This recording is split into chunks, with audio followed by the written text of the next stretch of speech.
ఈ అసెంబ్లీ ద్వారా నేను ఒకటే చెబుతున్నాను, ప్రభుత్వం గడపదాకా కాదు ప్రజల గుండెల్లోకి వెళ్తుంది. మా పాలనలో ప్రతి నిర్ణయం ప్రజావాణి ఆధారంగానే ఉంటుంది. ఎన్నికల్లో మేము ఆలోకి వచ్చిన వెంటనే వాటి అమలుకు చిత్తశుద్ధితో కృషి చేస్తున్నాము. మహాలక్ష్మి పథకం, రైతు భరోసా, ఇంద్రమ్మ ఇల్లు, ఉద్యోగ కల్పన, రాజధాని అభివృద్ధి, నీటి పారుదల. మహాలక్ష్మి పథకం మహిళ శక్తికి అండగా నిలుస్తూ మరియు అమలుతో ప్రతి ఆడపడుచు ముఖంలో ఆనందం చూడగలుగుతున్నాం. రైతు భరోసా, అన్నదాతలకు అండగా నిలబడతాం. వ్యవసాయంలో పెట్టుబడి సాయం పెంచడం, కష్టపడే ప్రతి రైతు భరోసా ఇవ్వడమే మా లక్ష్యం. ఇంద్రమ్మ ఇల్లు, అన్నదాతలకు సొంత గూడు లేని ప్రతి పేదవాని కళను నిజం చేస్తాం. ప్రతి పేద కుటుంబానికి సొంతింటి కళ నెరవేర్చేందుకు చర్యలు తీసుకుంటాం. యువత మరియు భవిష్యత్తు తరాలు బలంగా ఉంటేనే రాష్ట్రం బలంగా ఉంటుంది.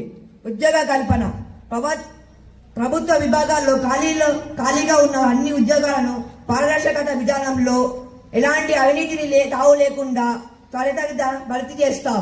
రాజధాని అభివృద్ధి, హైదరాబాద్ కేవలం ఐటీ కేంద్రంగానే కాకుండా మౌలిక సదుపాయాలతో మరియు పర్యావరణ పరిరక్షణలో దేశానికి ఆదర్శంగా నిలిచే నగరంగా తీర్చిదిద్దుతాం.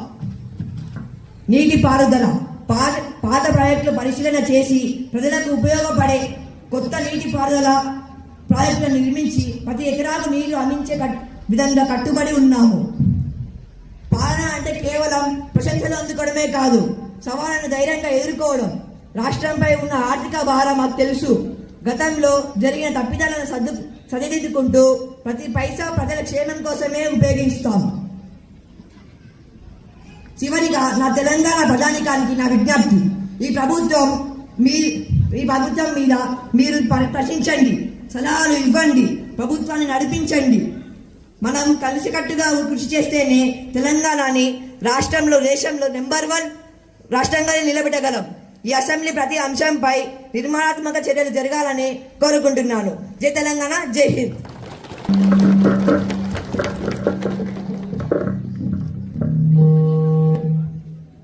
గౌరవనీయులైన అపోజిషన్ లీడర్ గారిని సభను ఉద్దేశించి మాట్లాడవలసిందిగా కోరుతున్నాను. ఈ అసెంబ్లీలో కూర్చున్న గౌరవ ముఖ్యమంత్రి గారికి, ఉప ముఖ్యమంత్రి మరియు మంత్రులందరికీ, రూలింగ్ పార్టీ సభ్యులకు, ముఖ్యంగా ఈ సభ జరుగుతుండగా తమ హక్కుల కోసం ఎదురు చూస్తున్న ప్రియమైన నా తెలంగాణ ప్రజలకు నా హృదయపూర్వక నమస్కారాలు. Firstly I want to state about the failures of the ruling party. మిత్రులారా, అధికారంలో కొద్ది సమయంలోనే ప్రజల్లో నిరాశ, అభద్రత భావం పెరిగాయి. గ్యారంటీలో